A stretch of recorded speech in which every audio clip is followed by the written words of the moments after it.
Welcome to the Interested and Interesting Person Project.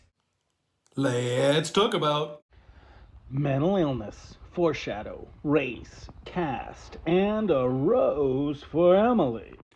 Hopefully you haven't read A Rose for Emily yet. And hopefully you haven't felt compelled to read a summary or anything, because guess what? That's not the story! Every time we read a story, we ask ourselves, why do we read stories? Obviously, some of that's because it's fun. But a lot of the reason why we read short stories is because this world's kind of an effed up place and nobody knows what's going to happen. Seriously. So sometimes we're reading short fiction or literature in general, all of it, to make sense of a scary universe that doesn't make sense a lot of the time.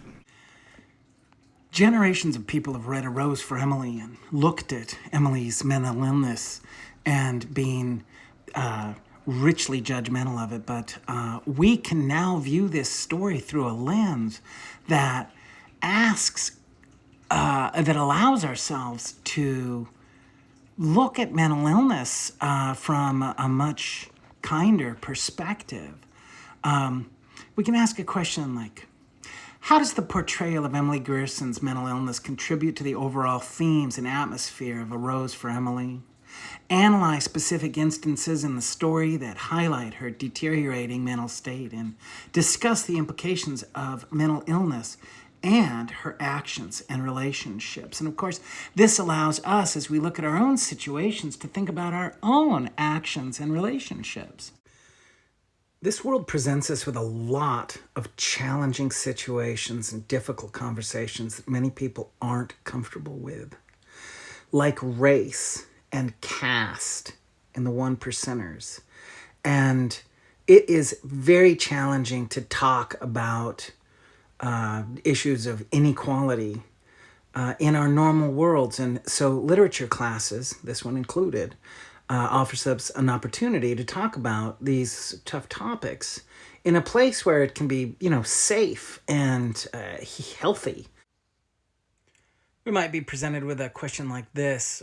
Explore the role of race and racial tensions in the story, considering the interactions between the townspeople. Emily Gerson's servant Toby. How does Faulkner address racial dynamics and their effect on the characters in the community? In a live literature class, that kind of question would go out to the entire group, and it would be a very casual and smooth flowing conversation that would, of course, then turn to, well, let's talk about caste and race relations in our own worlds. And that's where a lot of great epiphany happens. And I just realized I started making this video and I was going to talk about foreshadow, and then I realized you haven't read the story, so I cannot identify the piece of foreshadow, and then you know what's going to happen at the end. But I would like to let everybody know to think back when you get to the end, like, wait a second, you ask yourself, wait a second, where have I seen this before? And then you think back to the early part of the story. Okay.